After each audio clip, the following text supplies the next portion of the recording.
สบายดีไอ้น้องปีสิบปีเอาเนาะมื้อนี้จะมีอันสองกระบอกมาไม่เนาะมารีวิวให้ลูกค้าได้เบิ่งเครื่องแต่ก่อนเขาก็รีวิวแล้วอันตัวอัน43เนี่ยแต่ว่าก่อนมีชุดรถมันเนาะว่ายังไปประกอบเป็นโครบมันเนาะตอนนี้ค่อยประกอบโครบมันเนาะนี่ท้ายมันก็คล้ายๆเหมือนตัว C2 นะแต่มันดีกว่าตัว C2 คือเรามันเนี่ยฮูใส่เราข้างในเนี่ยมันเป็นฮู16เนาะในมันเป็น16มิลเลยเนาะในมันจะแข็งดีกว่าที่ยันตัว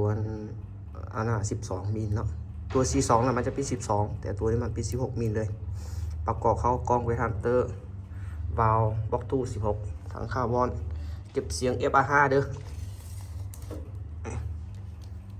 เป็นแบบนี้ถ้าไอ้น้องเขาจากไรได้ตัวนี้ก็ต้องสั่งมาก่อนเด้อตอนนี้มันแบบว่าควายบอได้เอามาหลายนะ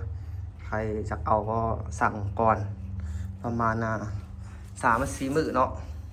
เครื่องจะมีเด้อตัวเนี้ยใครสั่งเขาจะเอามาขายเด้อตัวเนี้ย43เนี่ยอันดับตัวนี้งานใส่ร้อนห้อยเนาะรับประกันปีหนึ่งตัวนี้ถักทุกอย่างเลยครับประกันปีหนึ่งตัวนี้เนาะซื้อก็ได้แถมลูกปืน1กับเนาะนมใส่ท้ายกับสูบเติมลมเนาะนี่กับตัวนี้มันเป็นทบ A เนาะตัวนี้ทบ A ตัวนี้ลูกค้าเขาจะสั่งค่อยเนาะประกอบเป็นวาล์ว8 แหวนถังอาลูกุนมุนเก็บเสียงเกมเต็กเราข้างในเป็นเราปอลิกอนเนาะเราจะเอา40 เซนตัวเนี้ยกล้องนี้ปีกล้องมัดโก้เนาะมีแถมลูกปืน1กับนี่ลูกปืนแถม1กับสูบตำลุมตัวทบ A ที่ค่อยจะขายตัวนี้เป็น10,500,000 กิฟต์เด้อนี่ตัวนี้10,500,000 กิฟต์เนาะเอาราคาจนในคลิปนี้เลย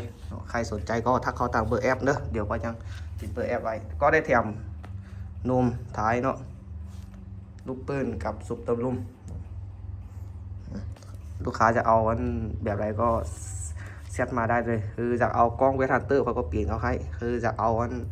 ล์วบล็อกทูเขาก็เปลี่ยนให้เป็นประกอบเป็นวาล์วบล็อกทูให้เนาะวาล์ว16 แหวนนะถ้าจะเอาถังคาร์บอนเขาก็ใส่ถังคาร์บอนให้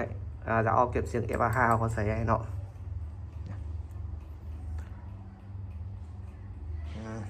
งามดีแจ้งมาใหม่ๆเลยเนาะ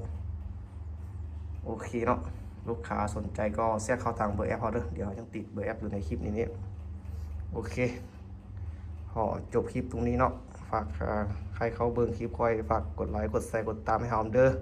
ขอบใจหลายๆ